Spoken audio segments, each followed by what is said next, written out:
I haven't posted any new videos for a while now because I've been busy developing and building two new machines at the same time.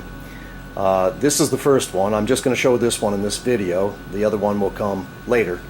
But basically this one used to be my own personal T2. So what it is it's a modification of the T2. The thought being that if the T2 coils were increased maybe twice the size, you can see, I can show you from this angle maybe here, you can see how wide these are now. There's about, there's probably 2.5 pounds of copper in each one of these 12 coils. But they're roughly a little over twice the size of the other ones. So I figured with the T2 in resonance, the voltage was 180 volts. So if I at least doubled the coils or thereabouts, then I should be able to get maybe 360 volts. I was just kind of hoping for that to see if that was the case. And so what I did here is you can see that I've extended the chassis to accommodate these larger coils here in this area here, and then I put the toroid internally. So I think that's kind of cool. It keeps it out of the way and it's protected, and you don't bump it or anything like that. I'm not sure that I will make this unit as a kit. Maybe just an upgrade from the T2, because the T2 still is a very cool machine. And you can see this has got all the same stuff. I'm not using the meter here. I'm just going to use just this top one. And so it'll perform pretty much the same way as the T2 does. It just gives you a different result. I suppose if I was going to call this machine by a new name, I'd probably call it a T1X. T1 obviously because it's got one toroid, and X just because it's an extension of the T2. So that would probably be it, but roughly you can see it. And I've taken the capacitor that was actually it was over here on the T2, and I've just joined it up here, just bolted it in there, so it's not much different. It just keeps the caps tighter together here. You could put this over here if you wanted. It doesn't matter. And that's that side, and that's it. Okay, now we'll give it a test. Okay, I've just connected the meter here to these 2 points here and here to test the resonance, and this is the input here, and I'm just going to go ahead and use this 12-volt battery in place of the El Cheapo solar panel back here that I would prefer to show you, because it's 15 watts, but this thing, when it's charging batteries, it only draws about 13 watts. And it's not just one battery. You can charge a bank at that, and I know you're wondering how in the world can you do that, but I'm going to show you what this does. It's pretty amazing. Anyway, I'm using the battery to try to keep this video short. Just want to make a quick demonstration, but here we go. So we're going to power it up, and we're going to start it at 18 volts. So it's up and running, and you can see that on the meter that first the voltage jumps up, and then it has to settle down to its resonant voltage. And it's really strange. I know this sounds odd, but sometimes it takes 5 or 10 minutes for this thing to balance its system out to get into the full potential of the resonance itself. Okay, so you can see that it's sort of settling down now on the meter, and it's reading 375.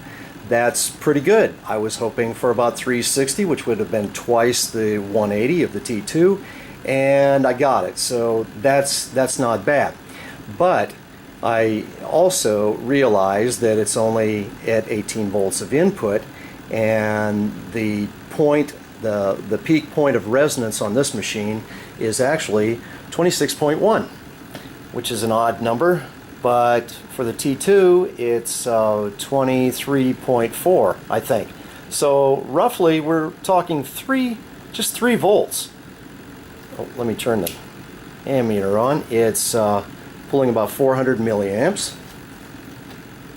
And dial it up to 26.1 on the DC to DC converter.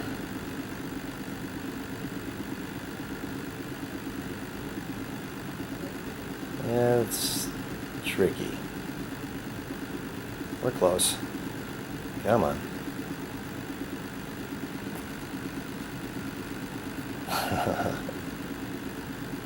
Alright, good enough. Anyway, so now you can see that the voltage jumped up to 415. 416, not bad, but it's not in resonance. It's not in full resonance yet, because what I decided to do, this is where it's different. I decided, well, what if I take some of that high voltage and excite the secondary coils of these are bifilar coils, just like the T2, but excite the secondaries of all these big coils. Would that do anything?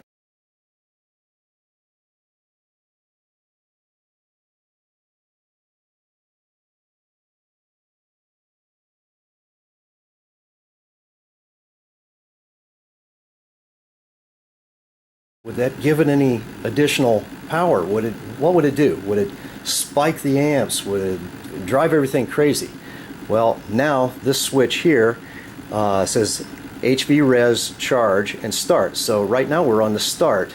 So HV res is high voltage resonance, and that's where you want to put it when you're charging batteries.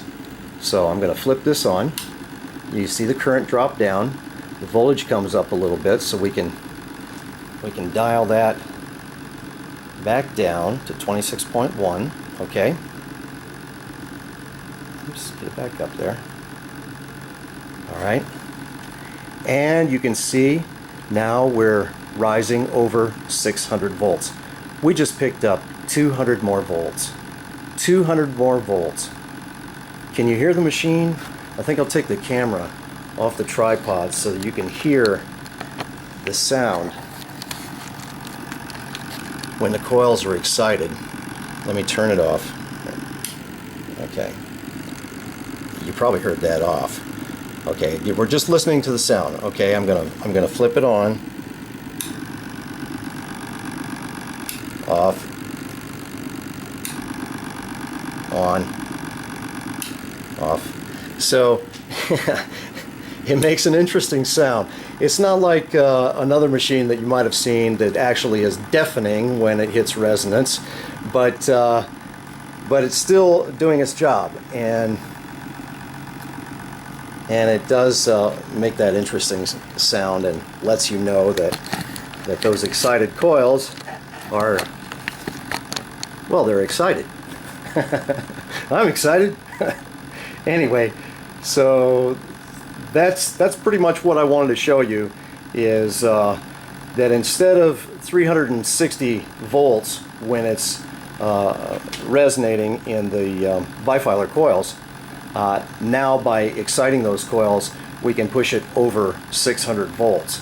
So when it's charging the batteries and runs through the circuit, everything is all kind of combined together and feeds back in and pulls the voltage down. I've got it down to a point where this one right here outputs 24 volts.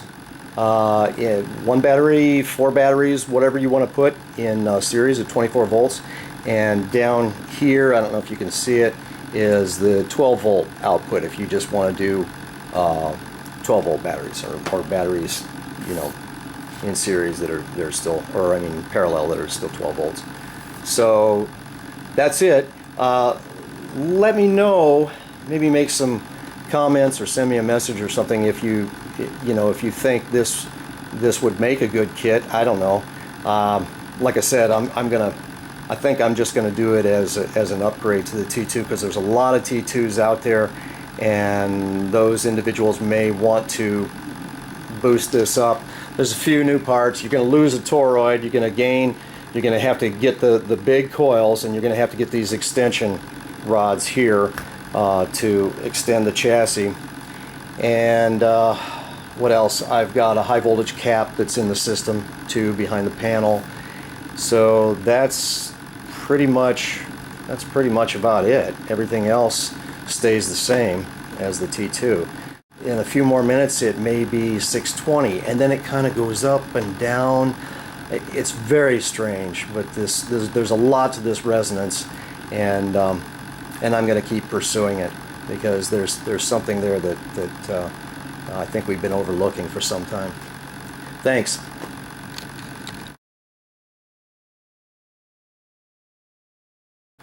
One final note. Get a lot of comments sometimes. Of course, this thing will charge batteries. I get comments sometimes of, what's the point of this thing? Well, I'm going to tell you what the point of this machine is. I'm going to tell you what the point of any of my machines are. I'm trying my hardest to develop a technology that will make you more energy independent. That's the freaking point. And I'm getting closer and closer to machines that are going to hopefully provide that solution for you. So that's the point. Just wanted to tell you. Thanks.